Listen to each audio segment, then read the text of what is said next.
नमस्कार दोस्तों। जितना खूबसूरत ये ब्रह्मांड है, जितनी खूबसूरत ये प्रकृति है और जितना खूबसूरत हमारा परमात्मा है, ये प्यार का जज्बा भी इनमें से किसी से भी कम नहीं है। प्यार भी परमात्मा का ही स्वरूप है। प्यार भी प्रकृति का सबसे श्रेष्ठ गुण है और इस धरती को चलाने में और इस धरती को सजाने में अगर सबसे अहम भूमिका किसी की है तो वो प्रेम की ही है। जिधर प्रेम होकर गुजर जाता है उधर दुनिया खूबसूरत, नज़ारे लाजवाब और हर चीज़ चमकने दहकने लगती है। और कमाल की बात यह है कि ये सारी दुनिया, ये सारी प्रकृति, ये सारा ब्रह्मांड, ये सारे देवी देवता प्रेम की ही लो जगाते हुए नजर आते हैं। चंद्रमा जो है धरती के इर्द गिर्द चक्कर काट रहा है और हमारी ये धरती माँ सूरज के चारों ओर चक्कर लगाने में लगी हुई है। ये आकाश जो है धरती को हर समय छूने की कोशिश कर रहा है और ये सितारे सारे धरती को जगमगाने की कोशिश में लगे हुए हैं।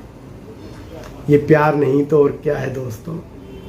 दुनिया की जितनी सारी नदियां हैं वो समुंदर से मिलने के लिए बेताब हैं। उसके लिए कहाँ से भटकती भटकती उस तक पहुंचने का प्रयास करती हैं।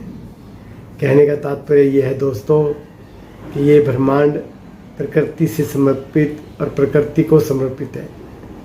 तो हमें भी अपने दिल के भाव, हमें भी अपने मन के भाव इसी में ही बहा देने चाहिए, इसी के साथ ही लगा देने चाहिए।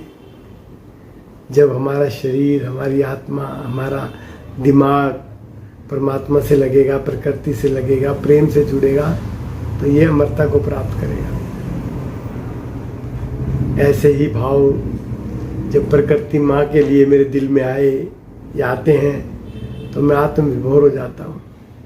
ये प्रकृति माँ का एक एक नज़ारा जो है दिलकश, दिल को छूने वाला और दिल को सरलता और विनम्रता प्रदान करने वाला है। इसकी तरफ जैसे ही हम कदम बढ़ाते हैं ना, ये प्रकृति में अपनी आगोश में ले लेती है।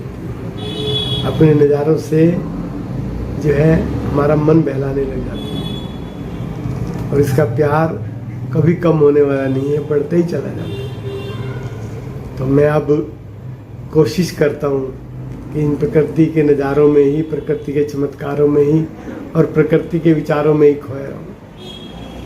क्योंकि जीवन की सफलता जीवन जी लेने में नहीं है, जीवन की सफलता प्रकृति में समाहित होने में है, प्रकृति में खो जाने में, प्रकृति की तरफ बह जाने में है।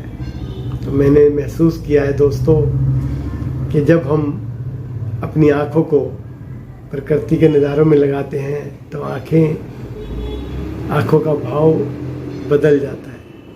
जब कान हमारे प्रकृति की आवाज़ को, प्रकृति के संगीत को सुनने की कोशिश में लगते हैं, प्रकृति माँ की प्रेरणा को सुनने की कोशिश में लगते हैं, ध्वनि को सुनने की कोशिश में लगते हैं, तो आत्मा तृप्त हो जाती है। तो हम सब एक प्रयास करें अपने आप को तृप्त करने का, अपने आप को खुश करने का, अपने आप को सुंदर बनाने का और प्रकृति के नज़ारों में, प्रकृति के इशारों में ही अपना जीवन व्यतीत करें। जय प्रकृति माँ।